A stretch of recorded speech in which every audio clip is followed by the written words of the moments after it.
hati. Ku titipkan dirimu kepada Sang Rabbi. Tekadlah jadi lebih baik saat kembali.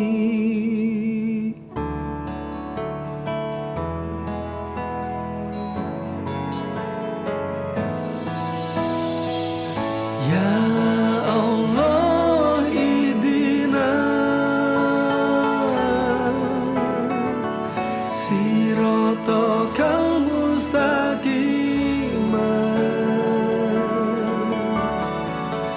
Ya Allah idina siratal mustaqim.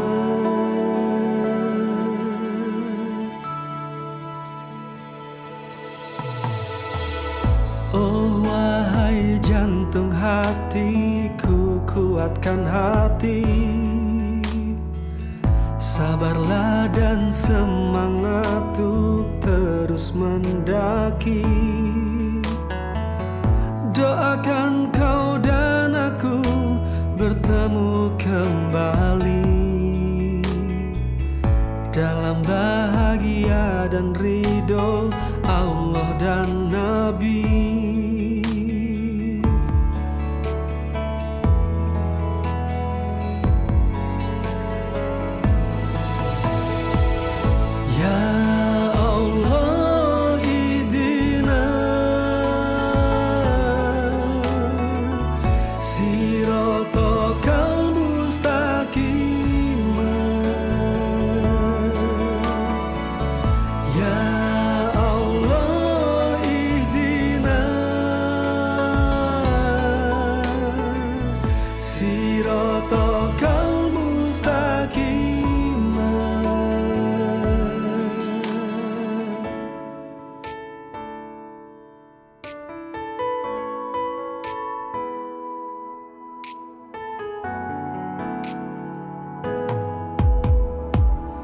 Oh wahai jantung hatiku, benahi diri. Kejarlah tujuanmu tanpa beban lagi. Semua yang mencinta pisah suatu hari. Hanya yang lillah berjumpa di surga abadi.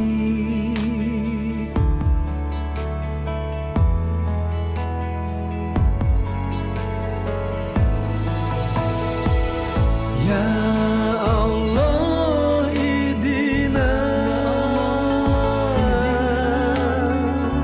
siratal mustaqim. Ya Allah idina siratal mustaqim.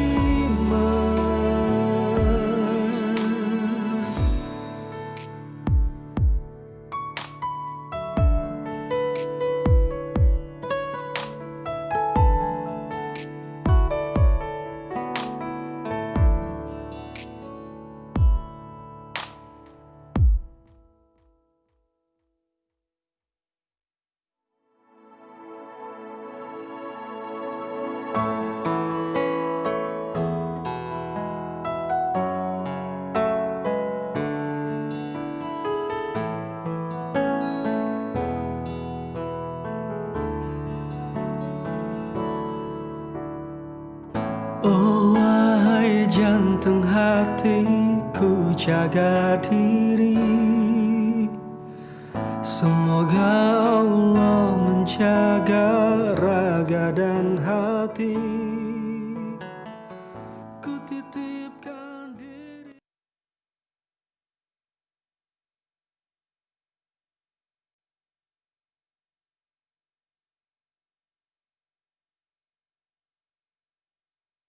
Bismillahirrahmanirrahim. Assalamualaikum warahmatullahi wabarakatuh.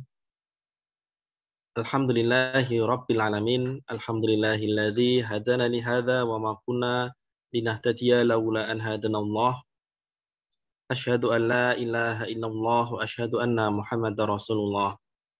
Allahumma salli wa sallim ala sayyidina Muhammad wa ala ali sayyidina Muhammad. Rabbi israh li syadri wa yassir li amri wa hlul 'uqdatam min lisani yafqahu qawli. Allahumma arinal haqqa haqqa warzuqna tiba'ah wa arinal batila batila warzuqna ijtinabah. Bapak Ibu majelis sahabat cinta yang dirahmati Allah, alhamdulillah puji dan syukur kita haturkan hanya kepada Allah Subhanahu wa taala atas limpahan nikmat, karunia-Nya dan hidayahnya kepada kita semua sehingga kita bisa bertemu kembali ke dalam majelis yang penuh barokah ini. Semoga langkah kita dalam bermajelis ilmu mendatangkan ridha dari Allah Subhanahu wa taala. Bapak Ibu majelis sahabat cinta yang dirahmati Allah, insya Allah pada pagi hari ini kita akan bermajelis ilmu bersama guru kita Habib Muhammad Al-Habsyi melanjutkan kajian kitab Sirah Nabawiyah. Dan alhamdulillah pada saat ini, hari ini kita adalah pertemuan yang ke-92. Insya Allah akan kita segera mulai setelah beliau tersambung dengan kita semua melalui Zoom. Bapak Ibu majelis sahabat cinta yang dirahmati Allah, saya akan membacakan kembali adab dalam bermajelis ilmu. Yang pertama, marilah kita luruskan niat hadir menuntut ilmu mencari ridho Allah Subhanahu wa taala. Yang kedua, beradab sebagaimana adab mengikuti majelis secara langsung, yaitu memakai pakaian yang pantas untuk bermajelis ilmu. Bagi pria, memakai peci atau kopiah, sedangkan untuk jamaah wanita memakai jilbab. Yang keempat, usahakan dalam keadaan berwudu. Yang kelima, bersikap khusyuk dan diam pada saat pelajaran disampaikan. Kemudian yang keenam, tidak bersikap menyepelekan pada saat pelajaran disampaikan, karena akan mengurangi keberkahan kita dalam bermajelis ilmu. Kemudian yang ketujuh, silahkan Bapak Ibu menyiapkan catatan untuk meningkat ilmu dengan tulisan. Yang kedelapan, silahkan bertanya kepada guru pada saat materi disampaikan, dengan cara menuliskannya di kolom chat, di Zoom, ataupun di kolom komentar pada media sosial yang menayangkan majelis ini secara langsung. Dan yang terakhir, jangan lupa ucapkan terima kasih dan doakan guru karena beliau telah meluangkan waktunya, tenaganya untuk menyampaikan ilmu kepada kita semua. Semoga itu mendatangkan pahala jariah untuk beliau. Dan kita doakan agar beliau tetap istiqomah, juga diberikan kesehatan, keselamatan, agar bisa mendampingi kita dalam bermajelis ilmu. Amin ya rabbal alamin. Baik Bapak Ibu majelis sahabat cinta yang dirahmati Allah, mari kita baca doa niat ta'lim bersama-sama. Bismillahirrahmanirrahim. Alhamdulillahi rabbil alamin. Nawaitu ta'alluma wa ta'lim wa tadzakkura wa tadhkir wan nafa wal intifa' wal ifadata wal istifadah wal hatha la tamasuki bi kitabillah wa sunnati rasulih wa du'a ilal huda wa dalalata 'alal khair ibtigha'a wajhillahi wa mardatihi wa qurbihi wa thawabihi subhanahu wa ta'ala. Semoga Allah Subhanahu wa taala mencurahkan rahmatnya kepada kita semua yang hadir dalam majelis ilmu ini. Amin ya rabbal alamin. Baik Bapak Ibu majelis sahabat cinta yang dirahmati Allah, sambil menunggu hadirnya guru kita Habib Muhammad Al-Habsyi untuk tersambung dengan kita semua, mari kita lanjutkan berzikir pagi ataupun bersolawat ataupun membaca Al-Quran. Terima kasih.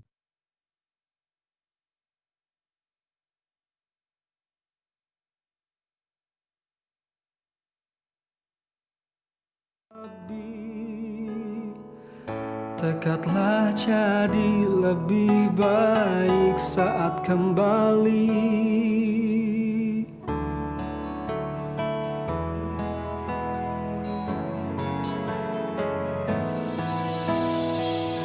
Ya Allah idina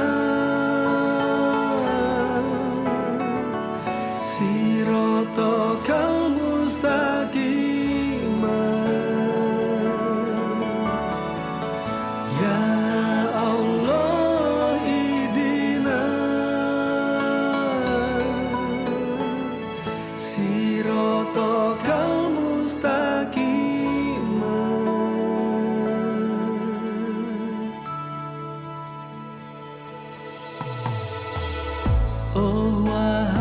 jantung hatiku, kuatkan hati.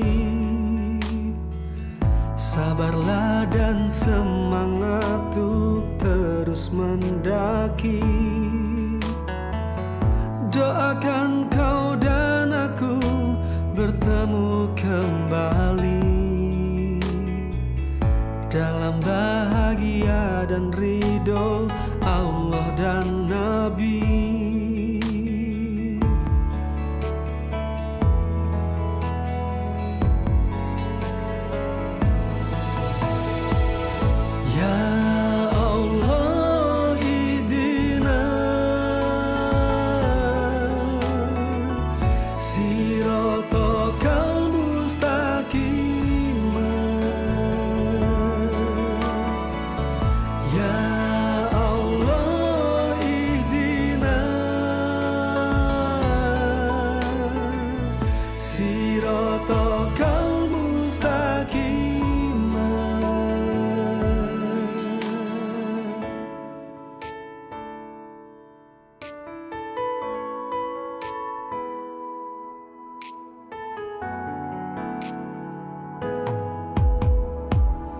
Oh wahai jantung hatiku, benahi diri.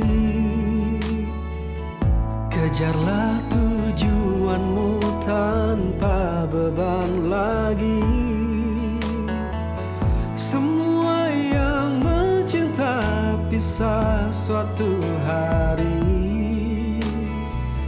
Hanya yang lillah berjumpa di surga abadi.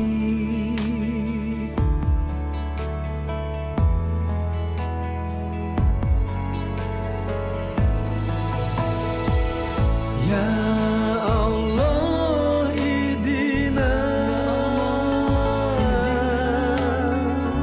siratal mustaqim. Ya Allah idina siratal mustaqim.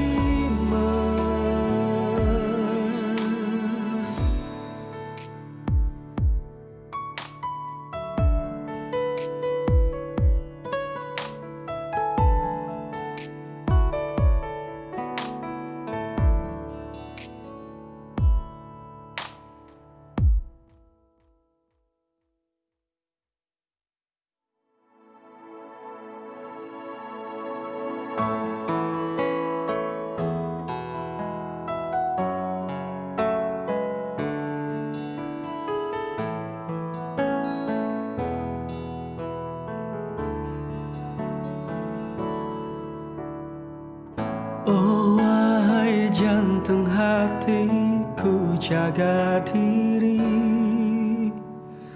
Semoga Allah menjaga raga dan hati. Ku titipkan dirimu kepada Sang Rabbi. Tekadlah jadi lebih baik saat kembali.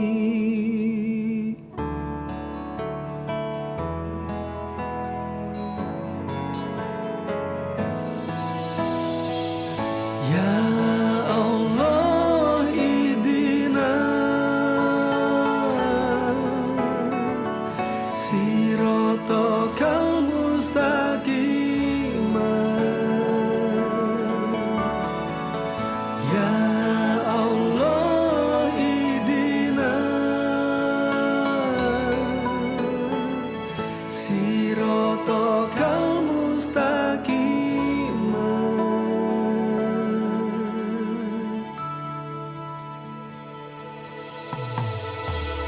Oh wahai jantung hatiku, kuatkan hati. Sabarlah dan semangat untuk terus mendaki. Doakan kau dan aku bertemu kembali dalam bahagia dan ridho Allah dan Nabi.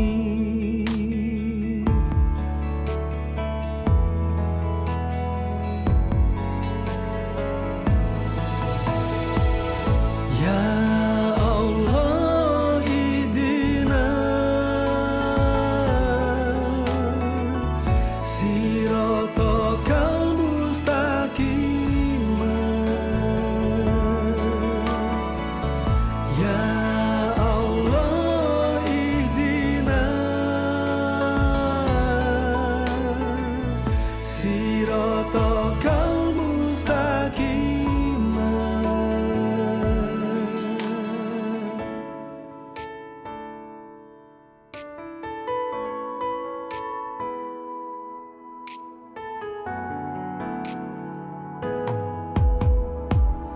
Oh wahai jantung hatiku, benahi diri,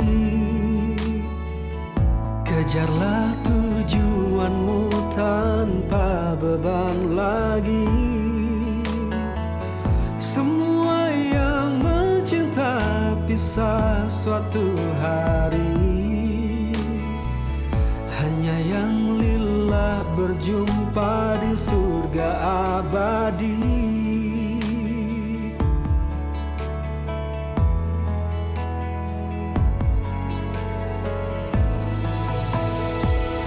Ya Allah idina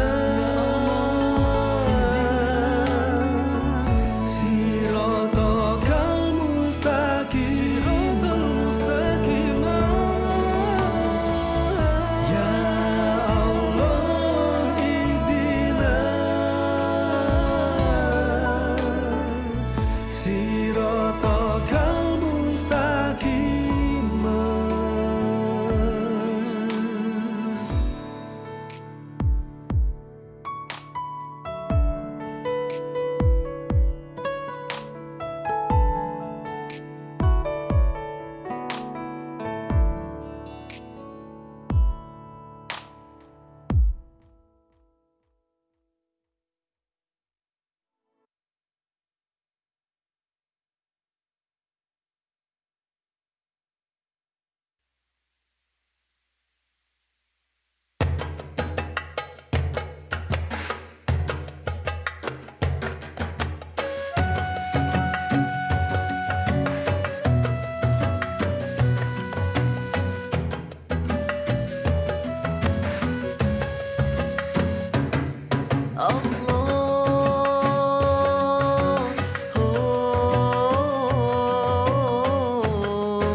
Allahumma salli wa sallim ala sayyidina Muhammadin sahibi taj wal mi'raj wal buraq wal alam wa dafi'il bala wal waba wal marad wal alam. جسمه مطهر معظم منور من اسمه مكتوب مرفوع موضوع على اللوح والقلم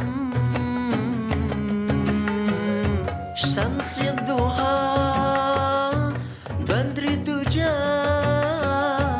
نور الهدى من صباح الظلم أبي القاسم سيد الكونين والشفيع ثقلين محمد بن عبد الله سيد العرب والعجم نبي الحرمين محبوب عند رب المشرقين والمغربين. يا أيها المشتاقون لنور جماله صلوا عليه وسلموا تسليما. اللهم صل وسلم وبارك عليه. اللهم صل وسلم وبارك عليه.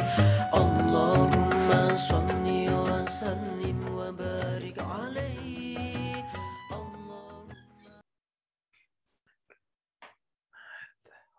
شكرا.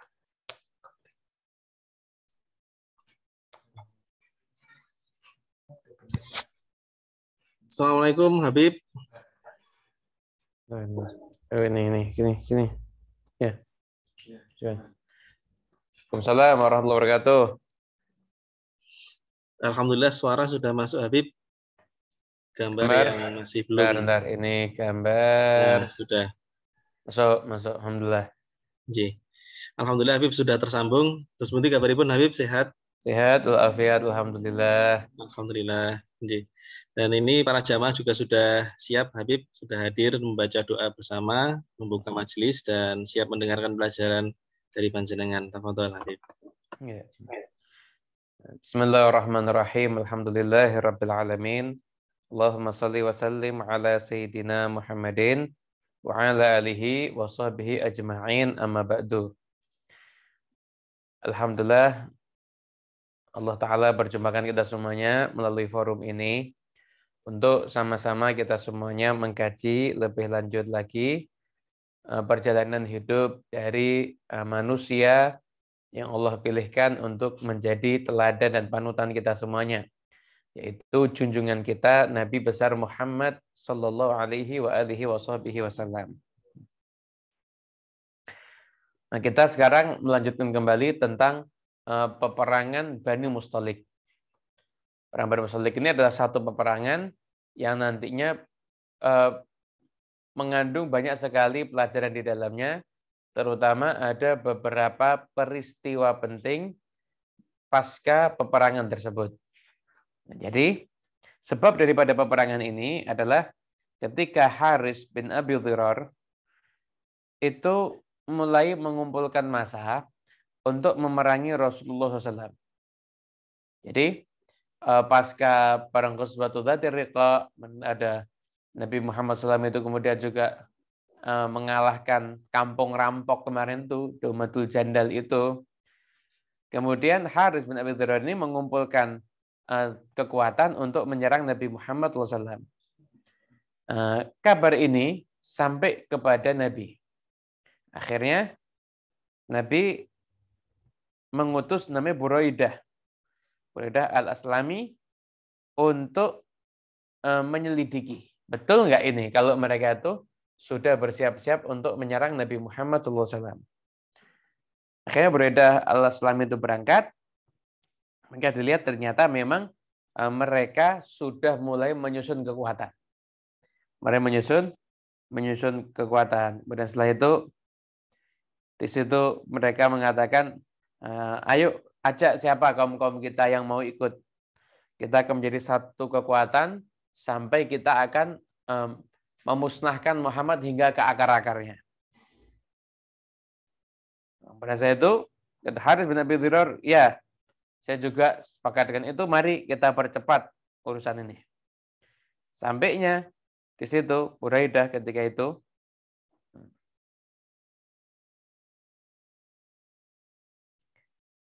akhirnya kemudian satu kembali ke Nabi Muhammad SAW.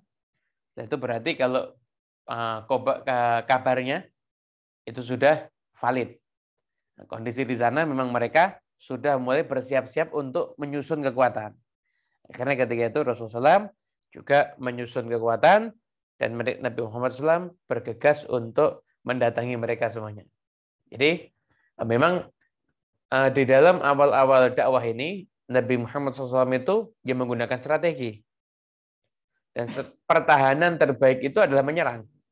Sebelum beliau itu diserang, maka beliau yang akan menyerang terlebih dahulu. Jadi biasanya begitu. Akhirnya keluarlah Nabi Muhammad SAW bersama dengan pasukan kaum muslimin. Ketika itu yang beliau tinggal ada di kota Madinah. Untuk mengurus Madinah itu Zaid bin Harithah. Berangkatlah Nabi Muhammad SAW menuju ke daerah Muraisi. Ada bilang itu namanya daerah Muraisi. Tapi suku yang akan memerangi Nabi namanya suku Mustalik. Ketika itu berangkat semuanya.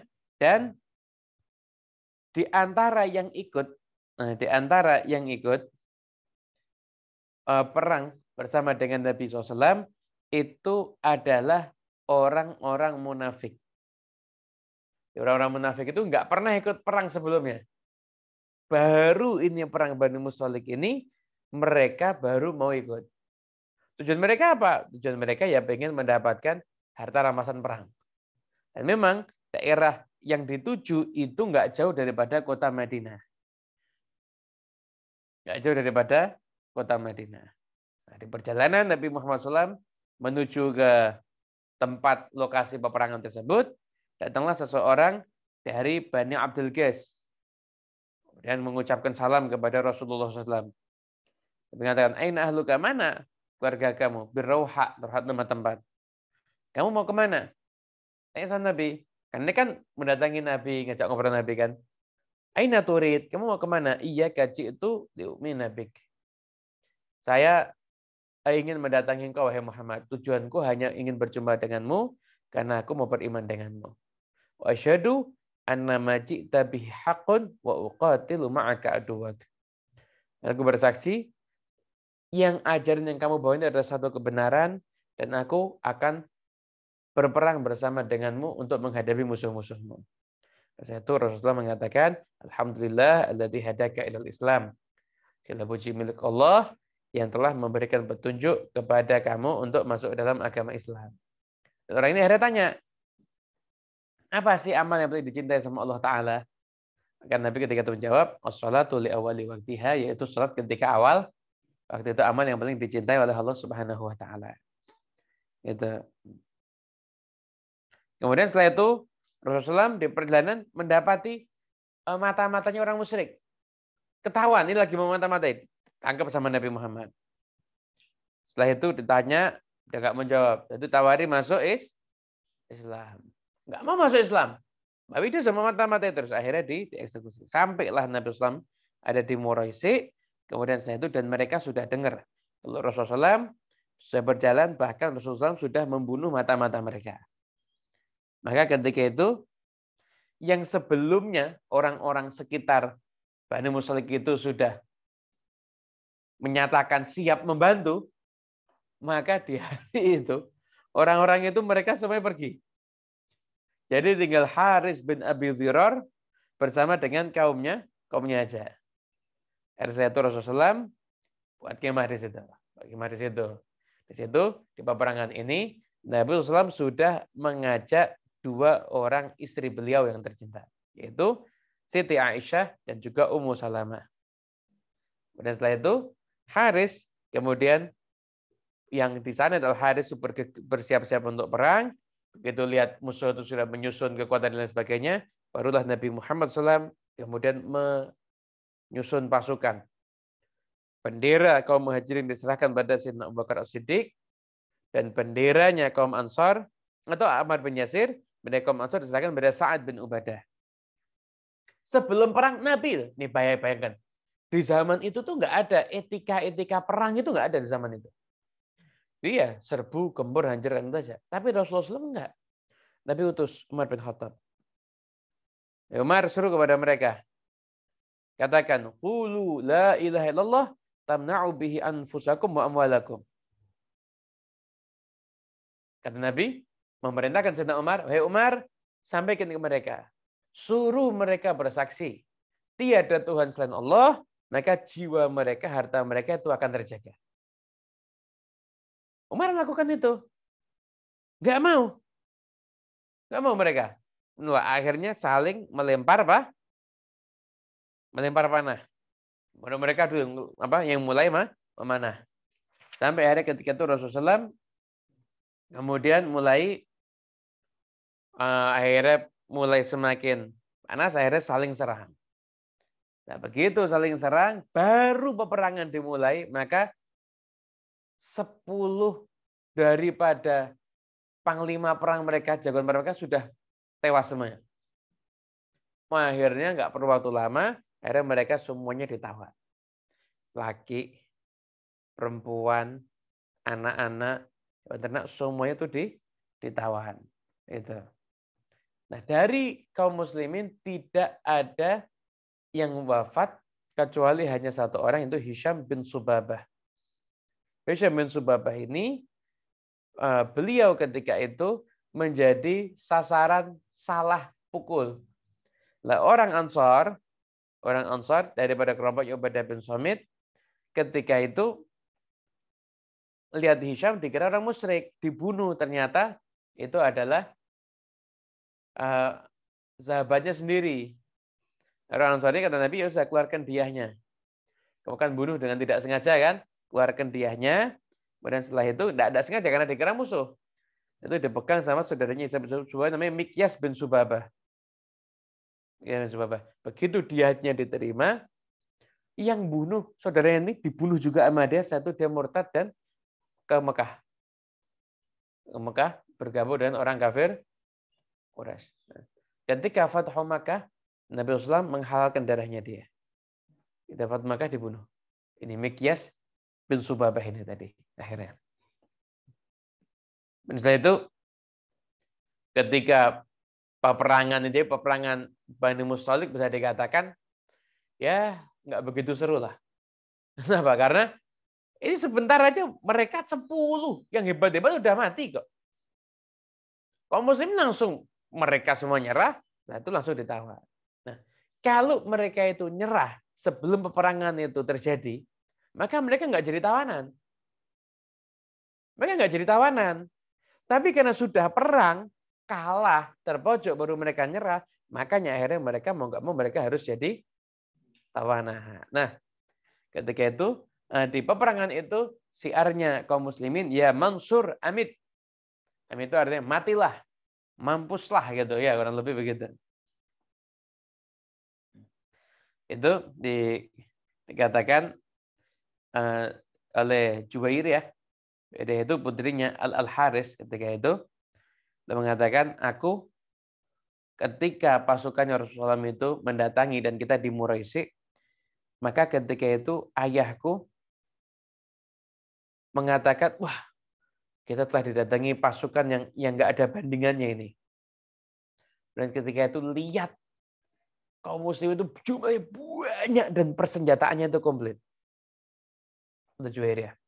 Ketika aku masuk Islam dan aku nikah dengan Rasulullah SAW, maka aku lihat kaum muslimin, loh, ternyata nggak seperti yang saya lihat waktu itu ya.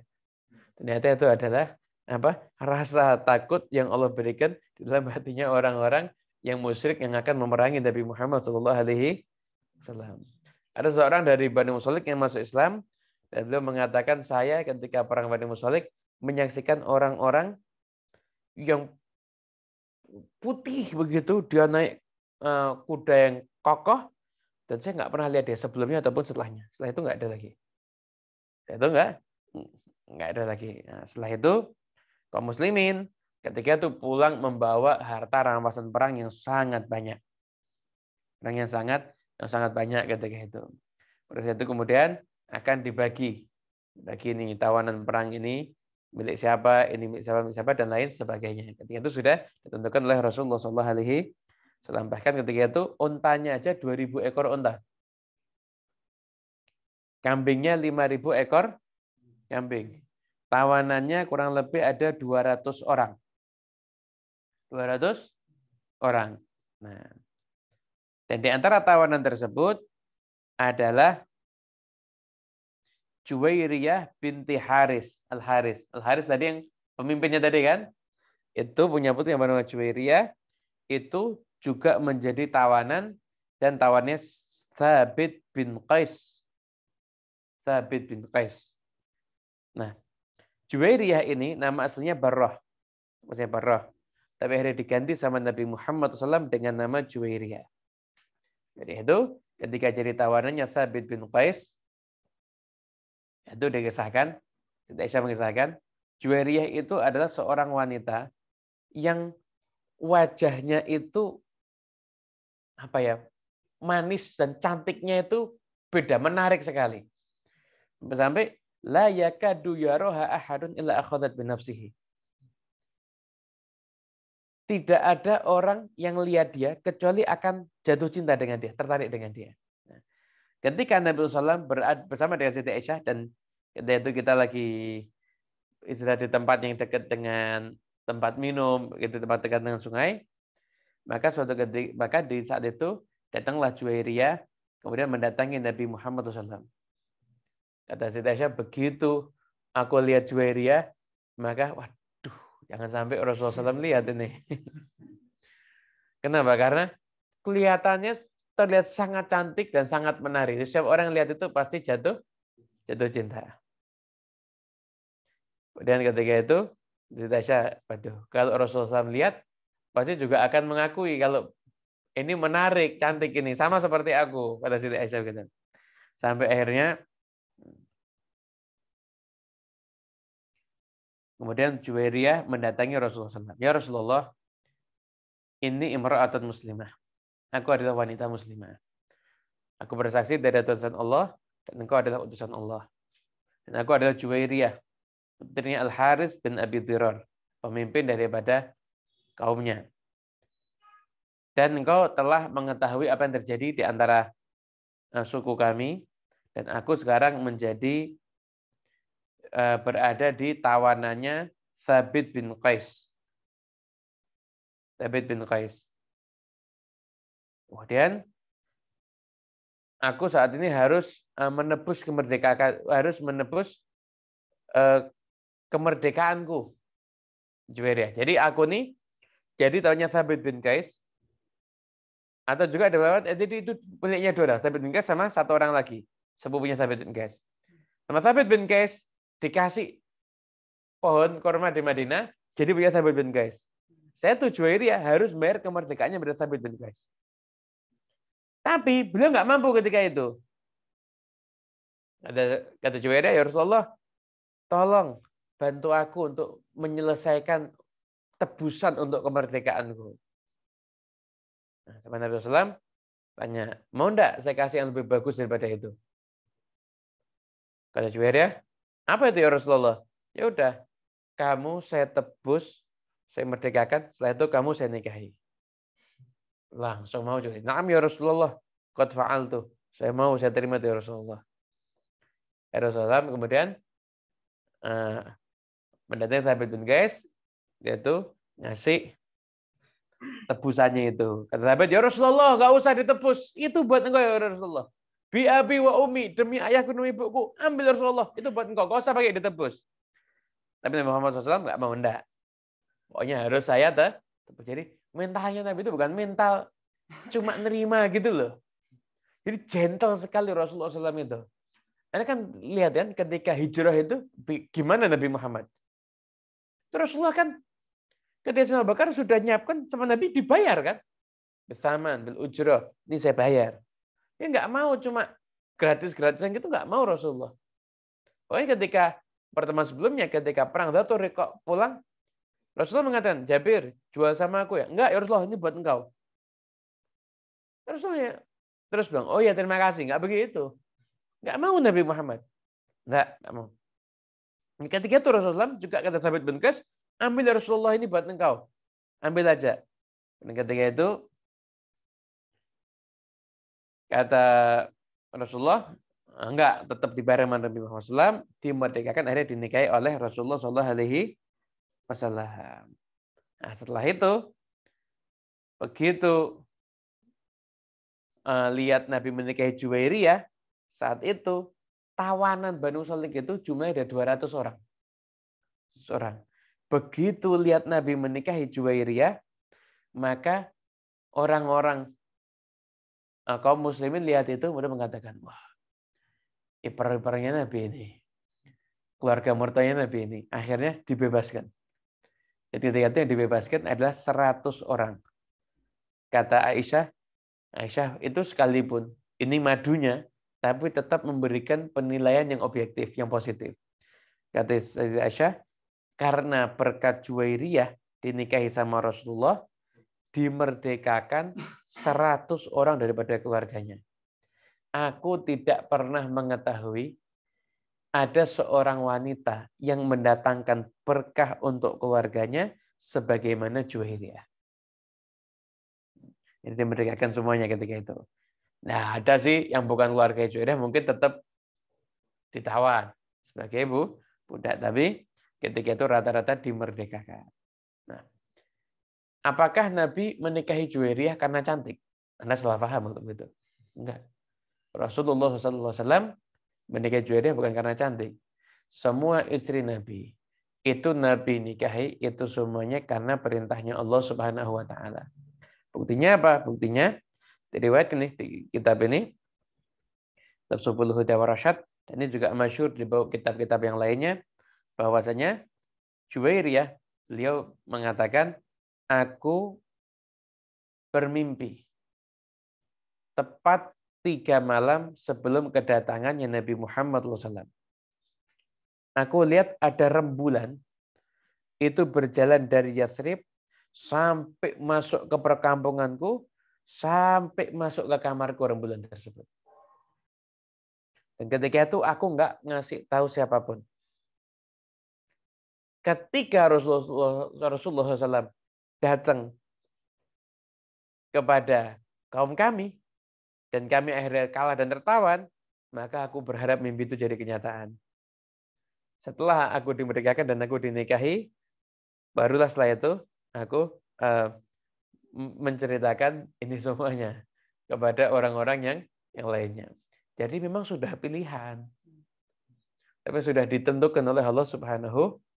Nah, bahkan Juwairiyahnya pun juga sudah dipersiapkan mentalnya ketika akan dinikahi oleh Rasulullah Shallallahu Alaihi Wasallam. Gitu. Kemudian setelah itu kaum muslimin kemudian perang. Kemudian pulang setelah selesai perang. Perang sudah selesai. Perang sudah selesai. Itu kaum muslimin akhirnya kembali untuk pulang dan akan tinggal ketika itu di kota Madinah. Dan itu sudah membawa pasukan, tentunya tawanan sudah sebagian sudah dibebaskan ya. Itu sudah dibebaskan. Gitu.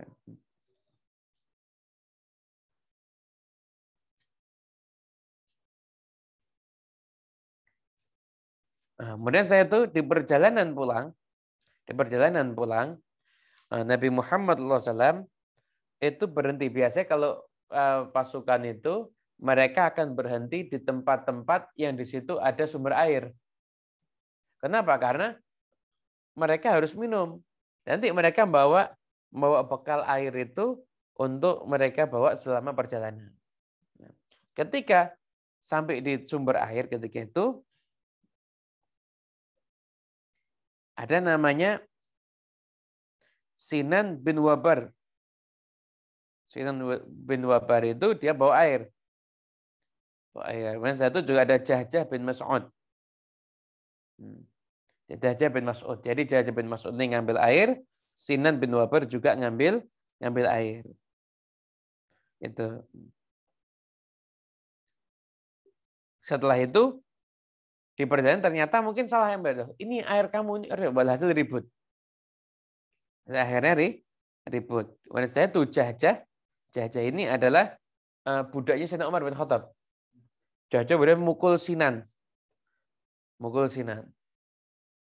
Sinan bin Wabar akhirnya berdarah. Ketika itu Sinan teriak, ya lal Ansar, wahai kaum Ansar. Minta pertolongan dengan kaum Ansar. Jahjah juga teriak, ya lal Muhajirin. Riwayat lain bukan ya lal Muhajirin, ya lal Quraisy. Waktu itu akhirnya kumpul semuanya, masing-masing sudah ngangkat senjata ketika itu. Kaum Ansar dengan kaum Muhajirin sudah hampir perang. Ketika itu keluarlah Nabi Muhammad SAW. Ketika itu Nabi, ada apa ini suruhan-suruhan jahiliyah? Itu disampaikan ke apa? Keadaan yang sesungguhnya. Itu kata Rasulullah SAW, da'uha. Jangan biarkan lagi ada suruhan-suruhan semacam itu. Fa'innaha muntinah. Itu ada sesuatu yang busuk. Hendaknya seseorang itu menolong saudaranya. Baik saudaranya itu zalim atau saudaranya itu mazlum. Orang zalim kok ditolong? Maksudnya gini, kalau saudaranya itu zalim, hentikan dia daripada berbuat zalim. Kalau saudaranya itu mazlum, hendaknya ditolong. Kemudian setelah itu, akhirnya sebagian muhajirin, kemudian saya itu ngajak diskusi Ubadah bin Samit, dan sebagian Ansar juga ngajak bicara Sinan, akhirnya ya udah. Sinan itu kan harusnya punya hak untuk membalas Jahjah kan, tapi udah dimaafkan, tidak balas. Nah, ketika itu Ibn Ubay duduk bersama dengan orang-orang munafik.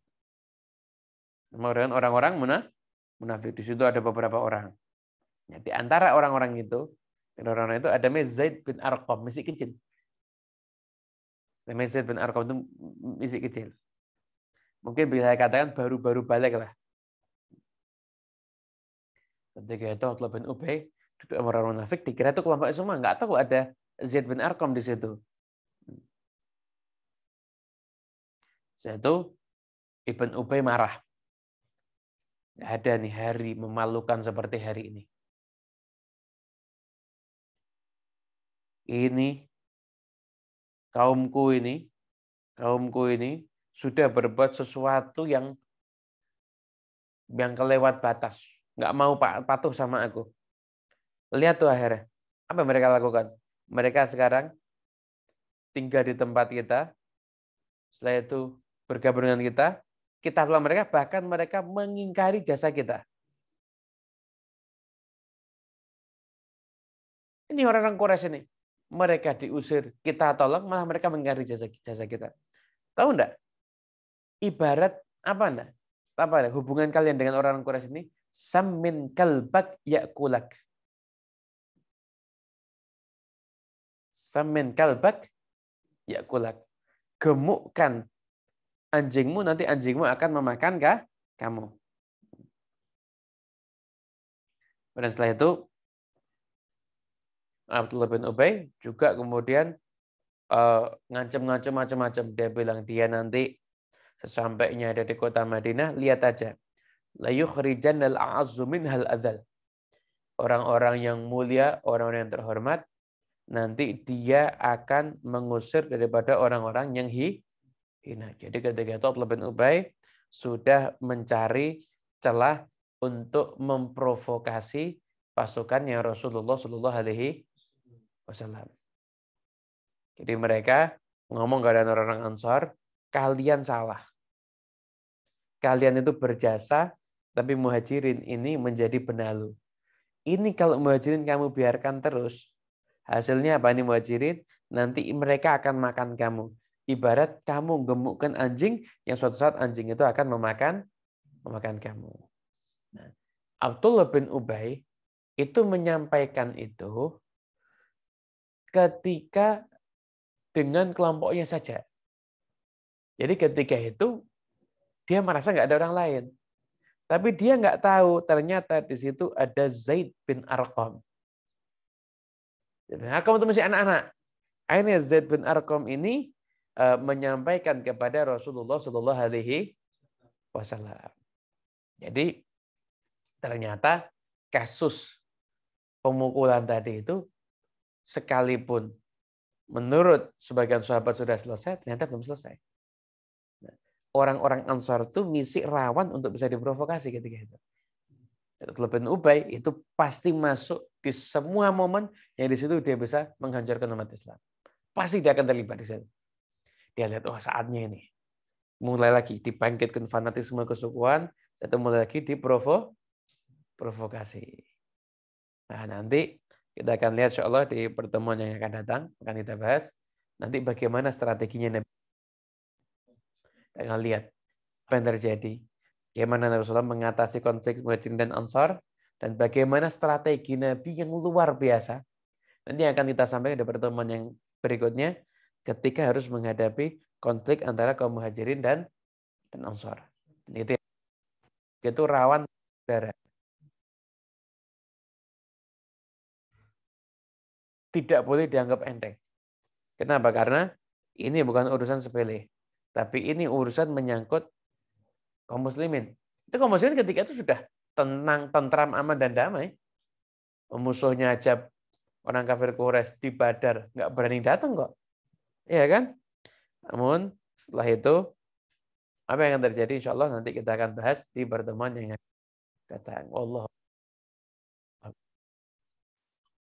Pertemuan yang akan datang bagaimana kelanjutan daripada perjalanan pulang kaum muslimin, dan masih nanti ada beberapa peristiwa-peristiwa yang lainnya yang berkaitan dengan peristiwa itu. Di pertemuan. Masya Allah, jazakallah khairan atas ilmu yang disampaikan Habib, luar biasa. Kita buka sesi tanya jawab nih Habib, bagi para jamaah yang ingin bertanya. Bapak Ibu, sahabat cinta yang dirahmati Allah, monggo silahkan menuliskan pertanyaan jika ada yang ingin bertanya. Bisa disampaikan melalui chat, insya Allah akan kita bahas bersama guru kita Habib Muhammad Al-Habsyi. Untuk mengawali pertanyaan, Habib, yang menarik di akhir kisah ini tadi, mengungkapkan bahwa sikap kesukuan ini adalah penghalang dari ukhuwah yang sebetulnya. Nah, ini mungkin tidak hanya terjadi di masa Nabi, juga di masa yang sekarang mungkin dan mungkin yang ke depan, sikap kesukuan ini yang akan bisa memecah belah ukhuwah Islamiyah. Sebaiknya bagaimana Habib untuk menyikapi ini atau menanggulangi hal seperti itu? Ya, jadi begini, kaum muslimin itu mereka sudah dipersaudarakan dengan satu ikatan persaudaraan yang sangat kokoh, yaitu saudara sesama muslim. Gitu.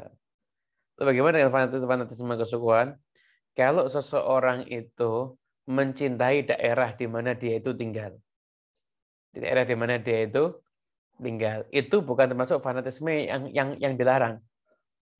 Contoh, misalkan saya yang tinggal Solo, wah saya tuh pokoknya kota paling bagus Solo, orang paling baik itu orang Solo.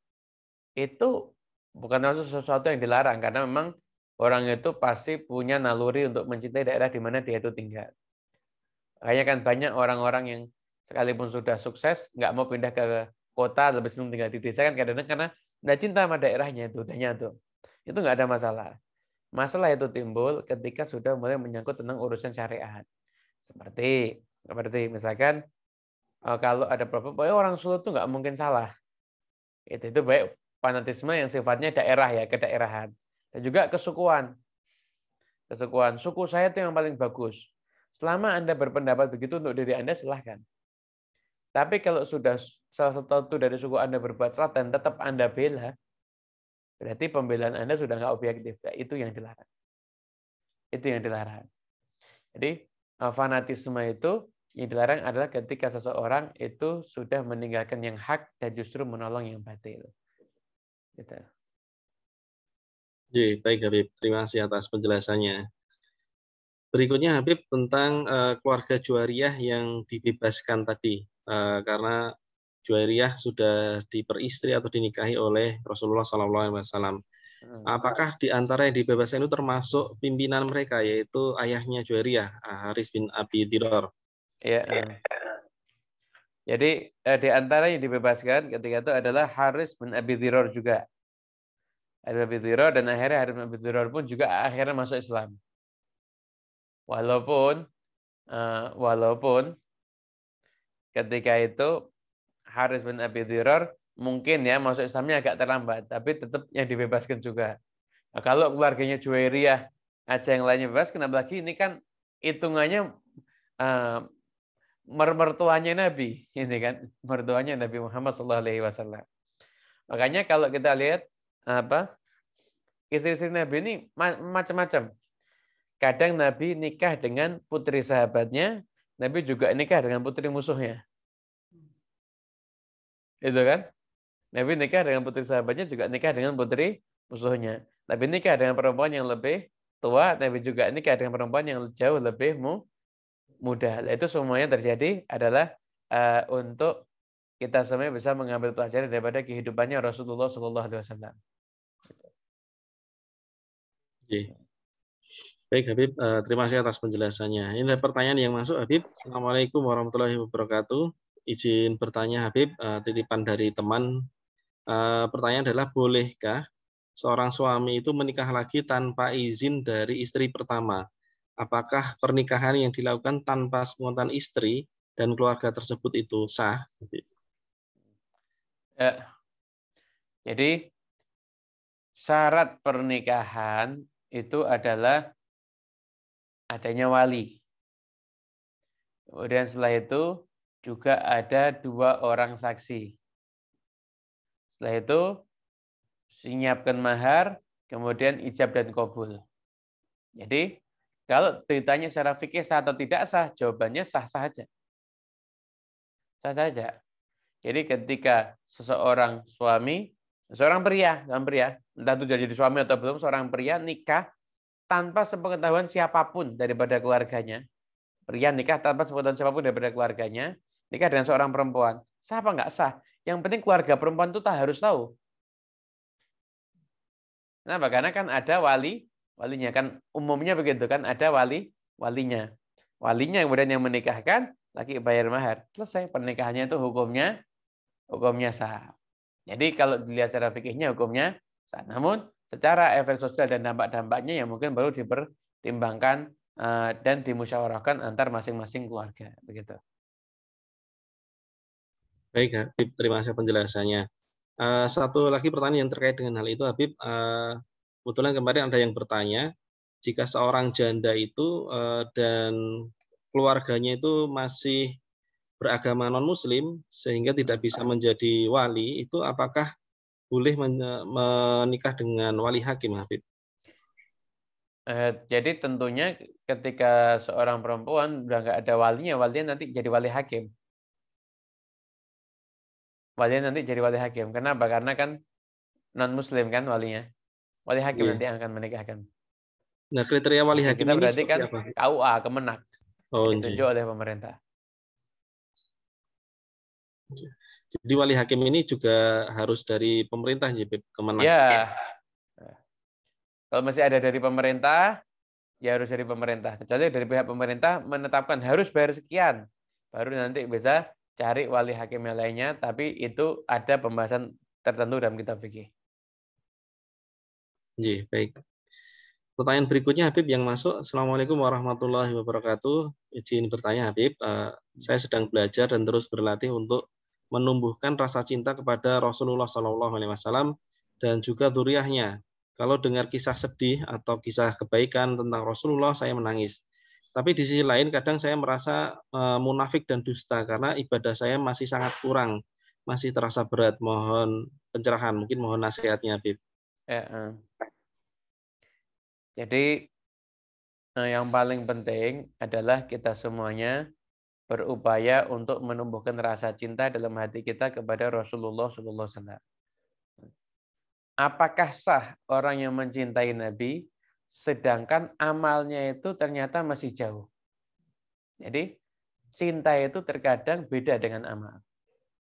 Ada orang hati itu cinta sama Nabi, tapi amalnya jauh. Nah, contohnya. Ada seseorang yang biasa buat ketawa Nabi. Tapi dia hobinya itu hobi minuman keras. Ketika dia dicambuk, ketika itu ada orang yang datang dan melaknat dia. Nabi mengatakan apa? Jangan kamu laknat dia, jangan kamu bantu setan. Sesungguhnya yang aku tahu daripada dia adalah mencintai Allah dan Rasul-Nya. Anda bisa bayangkan, seorang pemabuk dalam keadaan dicambuk, dihukum, itu Nabi yang menyatakan ini orang mencintai Allah dan Rasul-Nya. Artinya apa? Cintanya tetap diakui, sekalipun mungkin amalnya mungkin belum bisa begitu persis, belum bisa ideal begitu. Oleh karena itu, jadi tumbuhkan dulu rasa cinta. Kita kadang-kadang masih salah. Ya udah, pokoknya jangan berhenti mencintai. Kalau kita berbuat dosa terus kita nggak mencintai, ya akhirnya yang terjadi semakin jauh kita. Meninggalkan cinta Nabi juga dosa nggak kalah besarnya itu. Jadi tetap berusaha cintai Nabi Muhammad SAW. Walaupun amal kita belum bagus, nanti insya Allah kalau cinta kita sudah tulus, nanti Allah Ta'ala akan memberikan petunjuk agar kita bisa memperbaiki amal kita sedikit demi sedikit. Kenapa? Kita ini mau memperbaiki amal, itu memang nggak semudah membalikkan telapak tangan. Orang itu mau beramal itu rintangannya banyak, ada gangguan setan dan lain sebagainya. Nah, ketika setan sudah tidak bisa ganggu Anda untuk Anda meninggalkan cinta kepada Nabi Muhammad SAW, maka setan akan menimbulkan perasaan Anda munafik, Anda nggak cinta sama Nabi, harusnya nggak begitu dan sebagainya. Pokoknya semua bisikan setan itu, was-was itu akan menjauhkan Anda daripada jalan yang benar. Jadi tetap berusaha untuk mencintai Nabi sekalipun amal kita belum bagus. Kenapa? Tidak bagusnya amal tidak menafikan cinta kepada Nabi Muhammad SAW. Baik, terima kasih Habib atas nasihatnya. Pertanyaan berikutnya, Habib, di Zoom ada 2 pertanyaan. Assalamualaikum warahmatullahi wabarakatuh. Izin bertanya, Habib.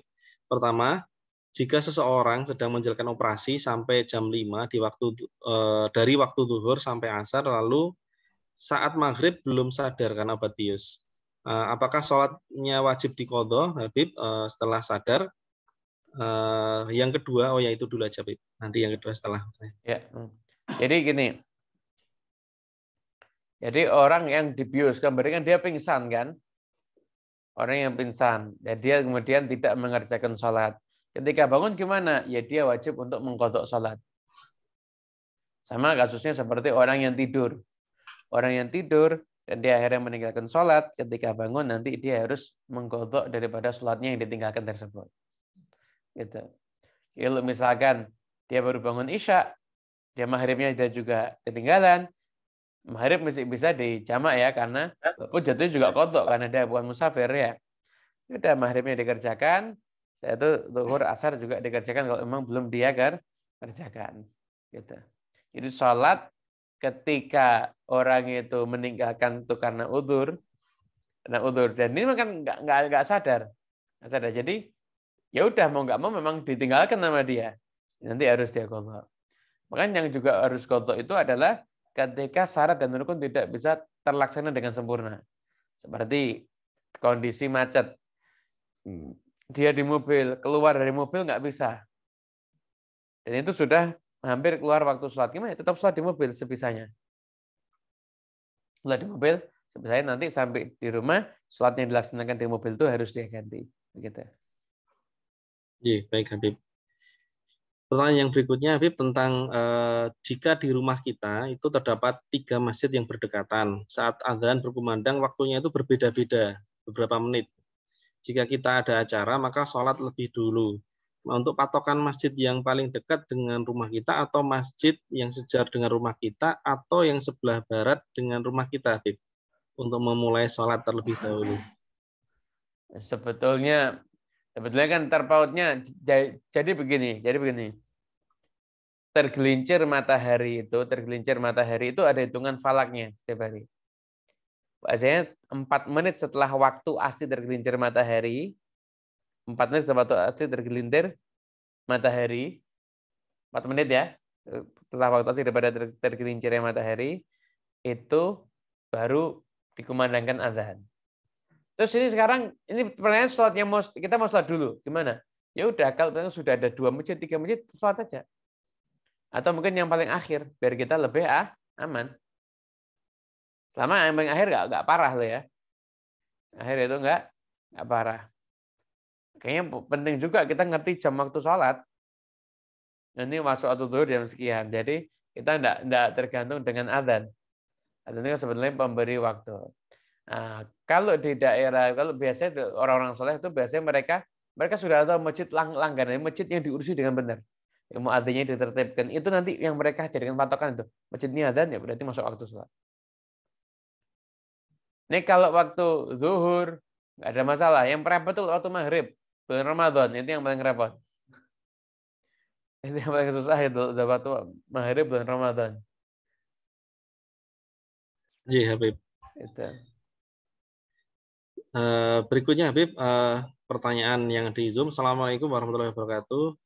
Bolehkah perempuan itu melakukan safar seperti kajian atau umroh pada saat masa iddah belum selesai, Habib? Menunggu masa iddah selesai atau bagaimana? Jazakallah khair atas penjelasannya. Jadi kalau perempuan itu masih masa iddah belum selesai, maka dia nggak boleh keluar rumah sebetulnya. Keluar rumah, aturannya begitu. Kecuali memang ada hal yang sifatnya darurat. Kajian sama umroh kan belum darurat. Sama umroh itu kan belum darurat. Jadi sebaiknya nggak usah kajian dulu, nggak usah umroh dulu sampai nanti sudah selesai masa iddahnya. Ini biar tuntas. Gitu.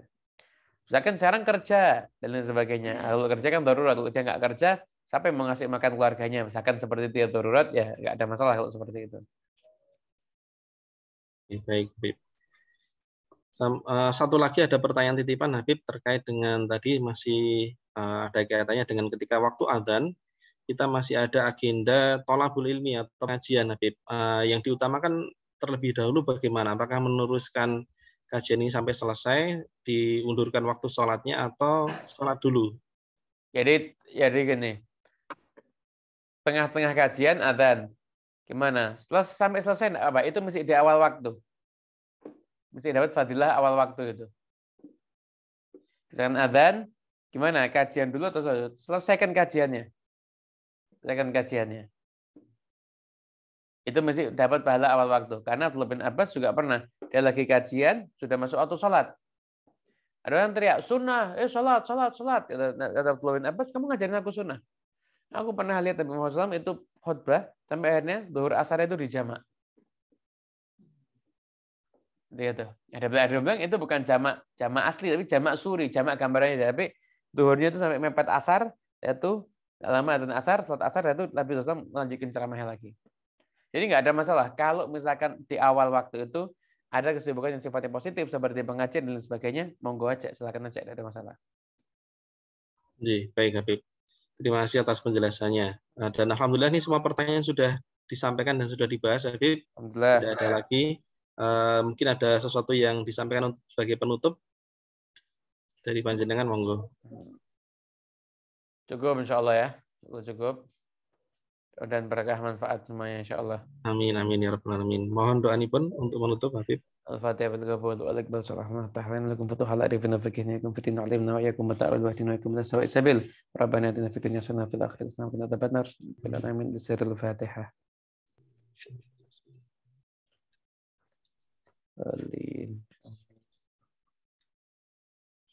Baik Habib, jazakallah khairan atas waktu dan ilmu yang telah disampaikan dari panjenengan. Semoga menjadikan bekal kita untuk menjadi hamba Allah yang semakin baik lagi. Amin ya rabbal alamin. Bapak Ibu majelis sahabat cinta yang dirahmati Allah, insya Allah akan kita lanjutkan di pertemuan yang akan datang. Semoga Allah memberikan umur panjang pada kita semua. Amin ya rabbal alamin. Kita tutup dengan membaca hamdalah dan doa kafaratul majelis. Alhamdulillahirabbil alamin. Subhanakallahumma wa bihamdika asyhadu an la ilaha illa anta astaghfiruka wa atubu ilaik. Wassalamualaikum warahmatullahi wabarakatuh. Assalamualaikum.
Oh wahai jantung hatiku, jaga diri. Semoga Allah menjaga raga dan hati. Ku titipkan dirimu kepada Sang Rabbi. Tekadlah jadi lebih baik.